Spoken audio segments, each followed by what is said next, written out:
이 시대에 가장 오염된 단어가 있다면 바로 사랑입니다. 홍수가 나면 곳곳에 물이 넘쳐나지만 가장 필요한 것은 먹을 수 있는 깨끗한 물인 것처럼 이 시대에 어느 곳을 보아도 사랑이란 단어가 쓰이지 않는 곳이 없습니다. 그러나 가장 필요한 것은 진정한 사랑입니다. 드라마나 영화, 문학, 노래 어느 곳을 봐도 사랑이란 단어는 빠지지 않지만 사람들에게 지금 가장 필요한 것은 진정한 사랑이죠. 왜 이 사랑이라는 단어가 오염이 되었을까요? 그것은 거룩함이 없는 사랑, 공의가 없는 사랑, 그리고 진리가 없는 사랑을 세상은 가르치기 때문입니다. 많은 사람들에게 하나님의 성품 중 가장 좋아하는 성품을 꼽으러 간다면 역시 사랑을 꼽을 겁니다. 그러나 만일 거룩하신 하나님보다 사랑이신 하나님만을 추구한다면 그 사랑은 반드시 잘못된 사랑으로 흐를 수밖에 없습니다. 하나님을 잘못 아는 거죠. 많은 사람들이 하나님의 거룩하심, 하나님의 공의로우심을 사랑보다 하위적인 개념으로, 종속적인 개념으로, 그보다 못한 개념으로 생각합니다. 하나님은 사랑이시며 동시에 그와 동일하게 거룩하시고 공의로우신 분입니다. 만일 사랑이 거룩보다 더 우월한 하나님의 성품이라면 십자가는 있을 수가 없는 거죠. 하나님의 사랑과 하나님의 거룩이 동등하시기에 십자가가 필요했던 것입니다. 요한일서에 보면 하나님의 속성 하나님을 정의할 때 하나님은 사랑이시라 그렇게 정의하면서 또 뒷부분에 가면 하나님은 빛이시라, 이 두 가지 하나님에 대한 정의가 항상 함께 있어야 하는 것이죠. 우리 하나님은 사랑이십니다. 동시에 하나님은 거룩하신 분입니다. 예수님은 모든 사람들을 대할 때 있는 그대로 받아들여 주셨습니다. 그러나 예수님은 무분별하게 받아들이지는 않으셨습니다. 우리 하나님의 사랑은 무조건적인 사랑입니다. 그러나 무분별한 사랑은 아닌 것입니다. 하나님의 사랑은 악을 무인하고 악을 방치하는 그런 포용이 아닙니다. 하나님의 포용은 악을 심판하고 악을 제거하시는 포용인 것입니다. 오늘 본문에 보면 하나님께서 악을 처리하시고 악을 심판하시는 환상을 보여주십니다. 이것도 하나님의 사랑입니다. 오늘 본문 5장에는 두 개의 환상이 이어서 나옵니다. 6번째, 7번째 환상입니다. 그런데 이전에 5개의 환상과는 분위기가 달라졌습니다. 지금까지 5개의 환상은 그 백성들을 격려하시고 위로하시고 용기를 주시고 회복시키시는 내용입니다. 하나님께서 예루살렘에 다시 돌아오시고 다시 번성케 하시고 불성벽으로 지켜주시고 눈동자처럼 보호하신다 라는 하나님의 회복의 약속이었습니다. 그런데 오늘 우리가 읽은 이 5장에 나타난 두 개의 환상의 내용은 하나님께서 그 백성들의 악을 심판하시고 처리하신다는 내용입니다. 분위기가 바뀐 것입니다. 그래서 하나님은 진짜 사랑의 하나님이십니다. 만일 악을 벌하시지 않는 사랑이라면 그 사랑은 진정한 사랑이 아닌 거죠. 만일 하나님께서 악을 저주하지 않으신다면 하나님은 선하신 하나님이 아닙니다. 지옥이 없다면 천국도 없는 것이죠. 지옥을 믿지 않고는 천국을 믿지 않는 것입니다. 처음 5가지 환상은 예루살렘에 하나님이 임하신다는 것, 다시 회복된다는 것에 초점을 두었죠. 그럼 하나님이 다시 오신다면 예루살렘에 반드시 제거해야 될 것이 있습니다. 악이 제거돼야 됩니다. 그 선하신 하나님, 그 사랑이신 하나님이 예루살렘에 다시 오시려면 그 예루살렘에 있는 악은 제거돼야 되는 거예요. 하나님 우리 인생에 임하신다면 우리 인생에 악이 제거되지 않고 하나님이 임하지 않습니다. 그러므로 우리가 예배 가운데 나갈 때는 반드시 십자가를 붙들고 나가야 되는 것입니다. 십자가에 우리 옛사람을 못 박고 나가야 하는 것입니다. 그래야만 거룩하신 하나님 앞에 예배할 수 있는 것입니다. 그래야만 하나님이 우리 가운데 임재하실 수 있는 것입니다. 6번째 환상의 내용은 날아다니는 두루마리 환상입니다. 자, 스가랴가 눈을 들어보니 마치 알라딘의 그 카페트 같이 크고 넓은 그 두루마리가 하늘을 날아다니고 있는 모습을 보게 된 것입니다. 이 두루마리는 둘둘둘 말려져 있어야 되는데 그 두루마리가 펴져 있고 그 두루마리가 하늘을 날고 있는 이상한 광경이죠. 주목할 것은 그 크기가 20규빗, 길이가 20규빗, 너비가 10규빗. 이 규빗은 성인 남성의 그 손가락 끝에서부터 팔꿈치 끝까지의 길이죠. 한 규빗입니다. 대개 일반적으로 평균 따지면 45cm 정도 된답니다. 저는 이 팔이 좀 긴 편에서 약간 길 겁니다. 47cm 정도. 평균 따져서 45cm. 대입하면 20규빗은 9m, 그리고 10규빗은 4.5m가 되겠죠. 얼마나 큰 그 두루마리겠습니까? 그 두루마리가 하늘을 날고 있는 것입니다. 이 크기가 먼저 중요합니다. 성경에 보면 이 크기와 동일한 사이즈의 장소가 있는데 그것은 바로 성전의 낭실. 성전의 낭실은 들어가자마자 현관 입구와 같은 곳인데 그곳에서 이 제사장들이 율법을 읽어주었고 때로 재판도 시행했던 곳입니다. 성전의 낭실과 같은 크기, 20규빗과 10규빗, 이 크기가 말해주는 것은 이것은 하나님의 율법과 관련되어 있는 것이고 또 하나님의 심판과 관련되어 있다는 것을 보여주는 것입니다. 이 두루마리가 하나님의 율법에 근거해서 세상의 악을 심판하는 도구라는 거죠. 이 두루마리가 심판의 도구로, 저주의 도구로 사용된 것은 하나님의 율법에 하나님의 복과 하나님의 저주를 동시에 말씀하고 있기 때문이죠. 율법을 순종하면 복이요, 율법을 불순종하면 저주다 라는 것을 하나님의 율법에 이미 기록했습니다. 신명기 28장 보면 이 두 가지를 요약해 놨는데 신명기 28장을 한번 집에 가서 읽어보십시오. 68구절이 됩니다. 68절이 되는데 1절부터 14절까지는 복에 관한 내용입니다. 여러분 한 번 정도 교회 생활하시면서 들어보셨을 겁니다. 장로님들이 기도하시면 저도 어릴 때 많이 들었던 내용이 거기 다 있어요. 어떤 내용이냐면 들어가도 복을 받고 나가도 복을 받고 앉아도 복을 받고 일어나도 복을 받고 머리가 되고 꼬리가 되지 아니하고. 듣기만 해도 신이 나요. 신이 나요.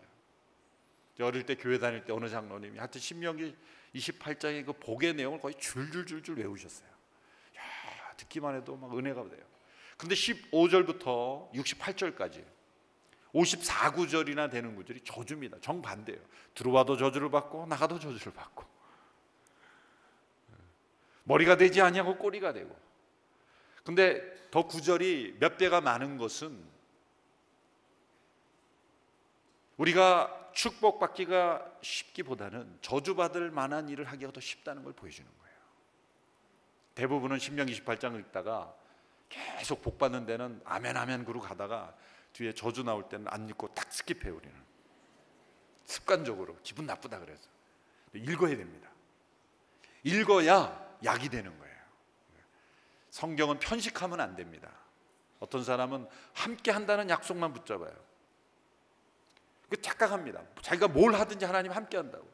자기가 죄를 지어도 하나님 함께 한다고 생각해요. 아닙니다. 하나님이 우리가 죄와 악 가운데 있을 때 때로 하나님이 우리를 버리시고 우리를 심판하신다는 내용도 읽어야. 그래서 예언서를 읽어야 돼요. 예언서를 사랑하는 사람은 하나님 앞에 올바로 사랑할 수가 있는 거예요. 근데 신명기 28장의 후반부에 15절부터 68절까지의 내용은 안 읽어요. 이 두루마리에는 한편에는 이 하나님의 저주의 내용이 적혀 있죠. 그 저주의 내용이 바로 두루마기를 통해서 각 가정에 임한다는 것을 알려주고 있습니다. 5장 3절의 말씀을 우리 같이 한번 읽겠습니다. 5장 3절 말씀 시작. 그가 내게 말했다. 이것은 온 땅에 두루 돌아다닐 저주다. 그 한쪽에는 도둑질하는 사람은 모두 없어질 것이라고 쓰여 있고 다른 쪽에는 거짓 맹세하는 사람도 모두 없어질 것이라고 쓰여 있는데 쓰여 있는 그대로 될 것이다. 온 땅에 두루 돌아다닐 저주. 요즘 유행하는 기계인 위성 추적 장치 GPS보다도 더 정확하게 이 두루마리가 하늘을 돌아다니면서 두 가지 죄를 진 사람을 저주한다고 말하고 있습니다. 도둑질하는 사람과 거짓 맹세하는 사람.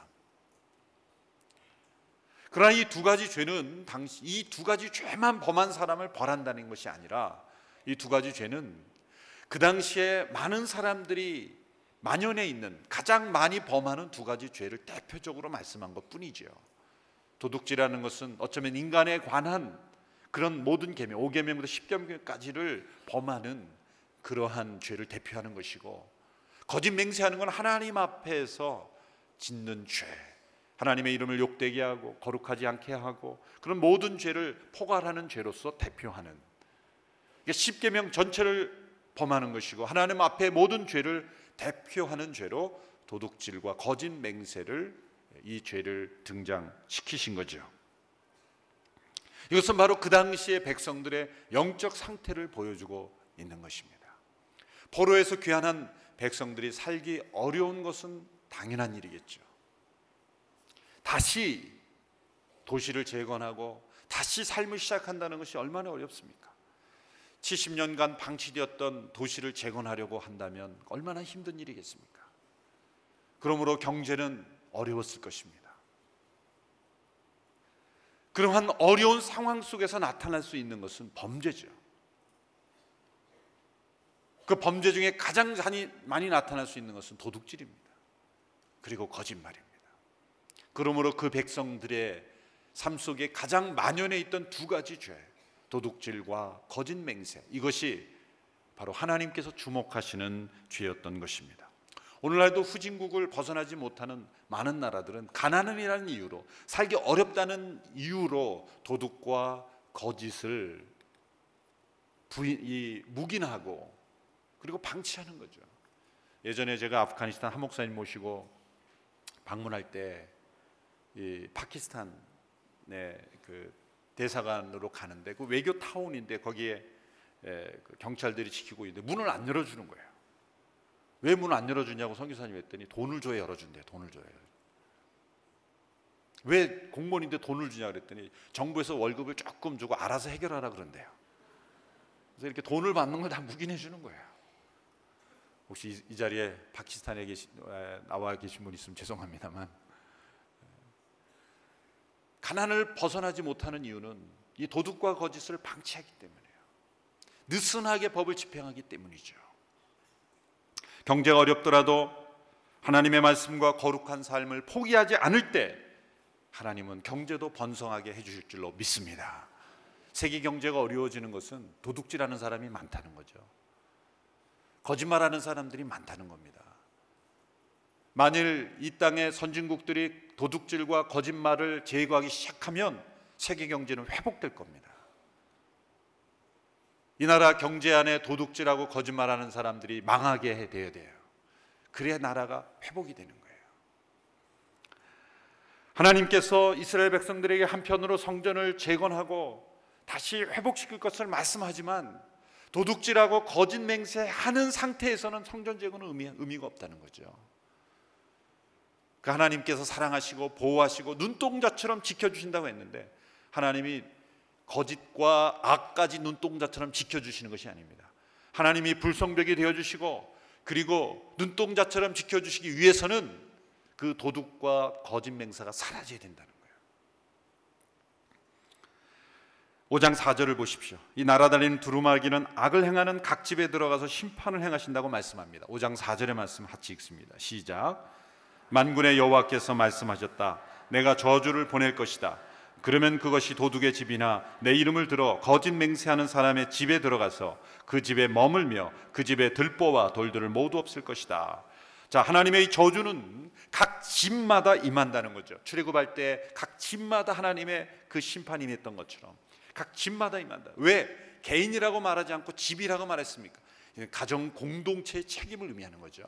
한 가족에 한 사람이 도둑과 거짓을 행하면 그 가족 전체의 불행이 닥칠 수 있다는 거예요. 집 단위로 하나님이 심판하신다는 거예요. 또한 이 지분은 무엇을 의미합니까? 이 도둑질과 거짓 맹세하는 자들이 숨을 때 은신처가 있다는 거예요. 하나님은 그 은신처까지 찾아내신다는 거예요. 세상의 법은 그 은신처를 못 찾아낼지라도 하나님의 나르는 두루마기는 그 은신처까지 찾아내서 그 집에 하나님의 저주와 심판을 실행할 것이다. 얼마나 무섭습니까? 위협하는 것입니까? 맞습니다. 사랑의 협박입니다. 사랑의 위협입니다. 그리고 그 집에 잠시 있다가 하는 것이 아니라 그냥 머문다. 그 집에 머문다라는 거예요. 언제까지 머뭅니까? 그 집의 들보와 돌들을 다 없애버릴 때까지. 여러분, 쓰나미가 와서 덮쳐도 들보는 남아있어요. 태풍이 불어서 무너뜨려도 들보는 남아있어요. 화재가 나도 그 집에 주춧돌은 남아있는 법입니다. 기초석은 남아있는 법입니다. 그런데 그 들보와 돌들까지도 다 없애버린다. 얼마나 무서운 심판입니까? 이 절저하고 참혹한 하나님의 저주가 임하는 집이 되지 않기를 우리는 날마다 하나님 앞에 기도해야 할 것입니다. 하나님의 심판의 두루마기는 피할 수 없고 숨을 수 없고 막을 수 없기 때문에 이 표적이 되지 않는 삶이 되어야 하는 것입니다. 예전에 미국의 어느 대통령이 악의 축이 있다. 그래서 악의 축을 심판해야 된다고 말했죠. 악의 축이 사라졌습니까? 아닙니다. 악의 축이 어디에 있습니까? 사실 내 안에 있는 거예요. 내 안에 있는 거예요. 그 유명한 크리스찬 사상가인 G.K. 체스터턴이라는 분이 사회가 막 혼란할 때 런던 타임즈에서 한글 써달라고, 에세이를 써달라고. 왜 이렇게 사회가 악해지는가? 그때 그는 그 유명한 문필가가 가장 짧은 에세이를 써서 보냈다고 합니다. 그 에세이의 내용은 단 2말이었어요. 내가 문제예요. 내가 문제예요. 얼마나 정직한 고백입니까? 세상이 왜 이렇게 악합니까? 라고 말할 때 내가 문제예요. 여러분, 내 안에 있는 악의 축을 제거해야 되는 것입니다. 그래야 우리 가정이 살고 이 나라 민족이 사는 것입니다. 나의 악을 십자가에 못 박고 하나님의 나르는 두루마리가 우리 가정과 이 나라 민족에 임하지 않도록 우리는 정결하게 깨끗하게 우리의 삶을 청소해야 하는 것입니다. 연이어 나오는 7번째 환상은 이 에바라고 하는 곡물을 담는 용기 안에 한 여인이 앉아있는 환상을 봅니다. 이 에바라는 것은 약 22에서 24리터 정도를 담을 수 있는 그 용기입니다. 측량 도구입니다. 그러니까 되나 말 이렇게 해서 이렇게 한 대씩 푸는 도구처럼 아주 큰 용기죠. 20몇 리터를 담을 수 있는 용기니까 에파, 히브리어는 에파라 그러는데 영어 번역에서는 베스킷 뭐 그렇게 했는데 그냥 베스킷이라고 하면 안 됩니다. 이 용기 측정하는 도구이기 때문에 그냥 우리말 성경처럼 에바 이렇게 하는 것이 더 좋습니다. 이 에바 안에 뭐가 있어야 됩니까? 곡물이 담겨 있어야 되는데 한 여인이 들어가 있는 거예요. 이상한 장면이죠. 두루마리가 말려져서 성전에 보관돼야 되는데 하늘을 날고 있는 것처럼, 이상한 것처럼 이 에바라는 이 큰 측정 도구 안에 곡물이 있지 않고 여인이 있다는 거예요. 왜 이 에바라는 측정 도구가 등장했을까요? 그것은 앞에 환상과 연결이 되는 거예요. 이 두 환상은 서로 짝을 이루는 이유가 바로 여기에 있는 겁니다. 그 당시에 많은 사람들이 도둑질하고 거짓 맹세했는데 뭘 가지고 도둑질했을까요? 말로 통해서 거짓말도 했겠지만 만연에 있는 도둑은 다 에바를, 예를 들면 20몇 리터를 담아야 되는데 18리터만 담을 수 있는 에바를 만든 거죠. 에바를 작게 한 거예요. 그러면 많은 것을 남기게 하는 거죠. 그래서 이스라엘 백성들이 가장 많이 범죄했던 사회 경제적인 범죄 중 하나가 바로 이 측량 도구 자체를 작게 만들어 버리는 거예요. 도둑질이죠. 그래서 잠언에 보면 하나님께서 한결같지 않은 에바는 하나님께서 가증하게 보신다 이렇게 말했어요. 미가서 6장 10절에도 보면 악인의 집에 아직도 불의한 재물이 있느냐, 축소시킨 가증한 에바가 있느냐 이렇게 말씀하셨죠. 아모스 선지자도 그 당시에 불의를, 사회의 불의함을 그렇게 지적할 때 가장 많이 등장했던 단어가 이 에바가 정직하지 못하다. 그래서 그 에바가 등장하는 거예요. 여러분, 오늘날의 에바는 어떤 건지 모르겠습니다. 우리가 비즈니스 하면서 살아가면서, 우리가 사회에서 서로 상거래하며 비즈니스하며 주고받는 에바가 정직하지 못할 때, 불의한 에바가 될 때, 하나님은 그 땅을 주목하시고 나르는 두루마리가 그 집을 주목하신다. 여러분, 오늘 이렇게 모든 성도들의 사용하는 에바는 정직한 에바, 정직한 추, 정직한 저울이 되어서 하나님의 심판의 대상이 되지 않게 되기를 축원합니다. 두 번째 떠오르는 질문은, 그러면 에바가 그렇게 등장했다면 왜 여인이 거기 있느냐는 거예요. 천사는 이렇게 해석해 주었습니다. 6절에 보면 이것은 온 땅에 있는 악의 모습이다. 온 땅에 있는 악의 모습이다. 여성들은 기분 나쁠 수 있겠죠. 그렇죠? 왜 악을 여인으로 비유했느냐? 우리가 생각할 때는 죄는 남자들이 더 많이 짓는데 남자가 들어있어야지 왜 여자가 들어있느냐? 참 해석하기가 어렵죠. 사실 이 본문이 참 해석하기 어렵습니다. 그래서 최근에 성경신학자들이 모여서 하는 세미나에 마침 스가랴서를 가지고 그 토론을 한다 그래서 제가 또 월요일에 가서 몇 시간 앉아봤습니다.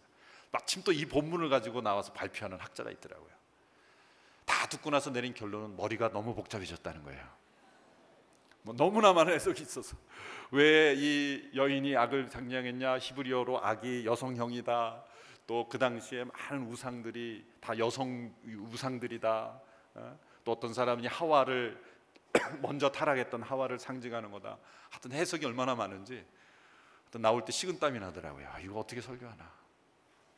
그런데 제가 이 해석은 아니지만 C.S. 루이스라는 분이 쓴 다른 책에서 힌트를 발견했어요.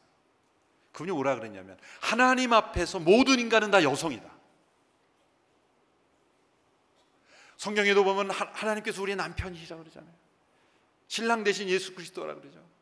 그러니까 여기에 이 에바 속에 있는 건 여성성, 남자가 아닌 여성만을 의미하는 것이 아니라 모든 인간 안에 있을 수 있는, 모든 인간을 타락하게 하는 악을 상징하는 것이다. 제가 풀었어요. 그래서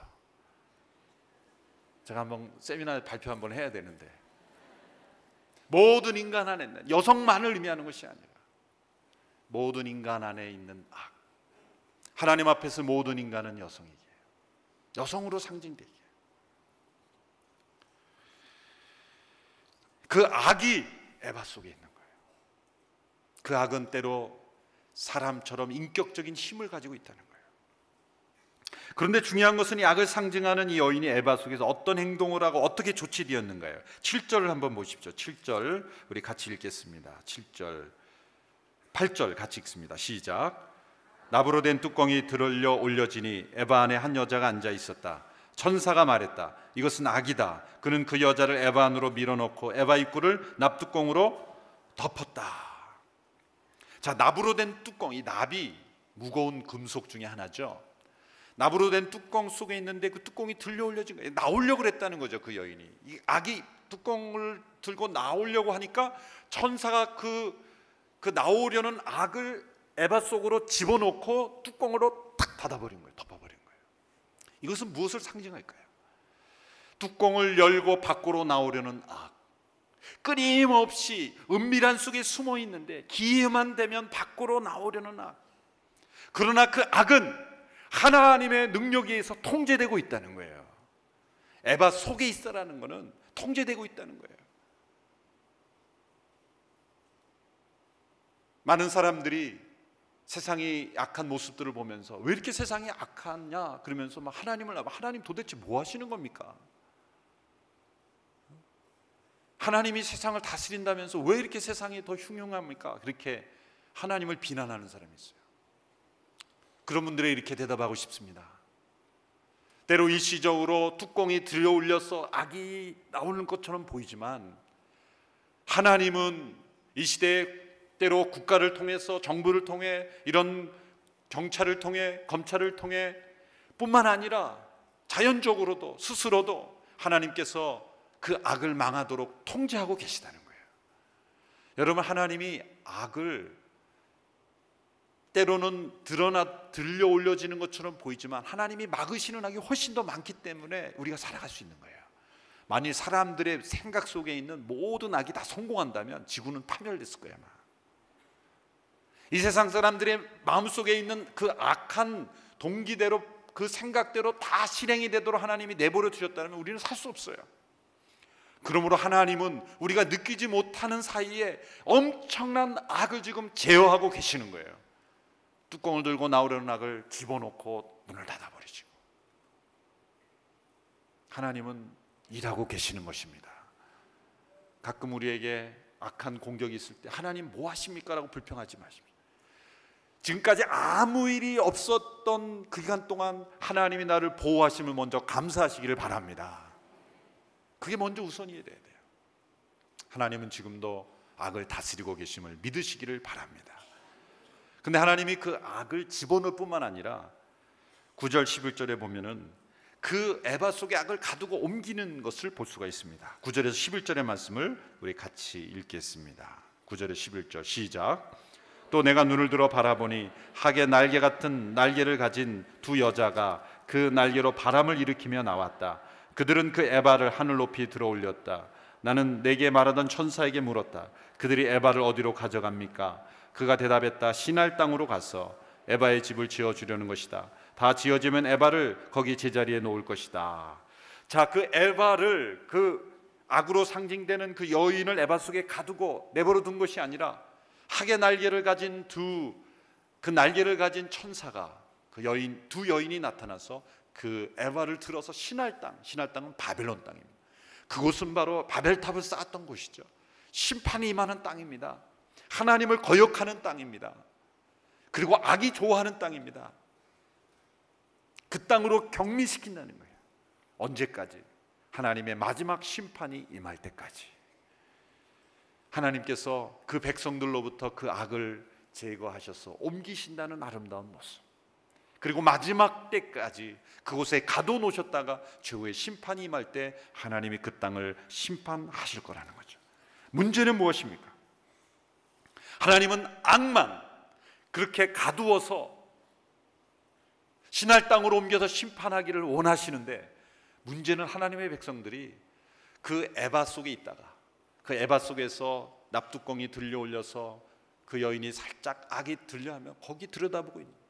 거기 자꾸 들어가려고 그러는 거예요. 우리가 스스로 악을 선택하지 않는 이상 우리는 하나님의 심판을 받지 않는 것입니다. 문제는 우리가 악을 품고 있는 것이 문제예요. 십자가에 그 악을 내려놓고 못 받고 끊임없이 악이 내게서 떠나도록 십자가를 붙들고 살아가야 하는데, 부정한 에바를 붙들고 살아가고 있을 때 위험한 거예요. 그 에바와 함께 신할 땅으로 옮겨지는 일이 있어서는 안 되는 거죠. 끊어야 되는 것입니다. 악이 납뚜껑을 열고 은밀히 들어오라고 초청할 때 그 초청에 응하여 에바 속에 들어가 있으면 안 되는 것이죠. 하나님께서는 우리를 사랑하시기 때문에, 진정 사랑하시기 때문에 우리 안에 있는 악을 제거하시고 우리에게 다시 임하기를 원하시는 것입니다. 그러나 우리가 그 악을 버리지 않고 품고 있으면 날아다니는 두루마리가 우리의 집을 덮치고 머무르며 들보까지 다 없앨 수 있는 것입니다. 이 악은 에바 속에 갇혀 있습니다. 그러므로 그 갇혀있는 그 악이 들어있는 에바를 우리는 가까이 하지 말아야 됩니다. 부정한 에바가 아니라, 악이 들어있는 에바가 아니라 하나님의 사랑이 담겨있고 긍휼이 담겨있고 정직이 담겨있고 하나님의 그 놀라우신 거룩하심이 담겨있는 에바가 될 때, 그 에바는 저주의 대상이 아니라 축복의 통로가 될 줄로 믿습니다. 우리가 사회에서 살아가는 그 어떤 에바라 할지라도 여러분의 에바가 있을 거예요. 그 에바가 저주의 대상이 아닌 축복의 통로가 되는 그런 에바가 되어서 하나님이 사용하시는 인생, 하나님이 축복하시는 인생, 하나님이 기름 부어 사용하시는 인생이 되기를 주님의 이름으로 축원합니다.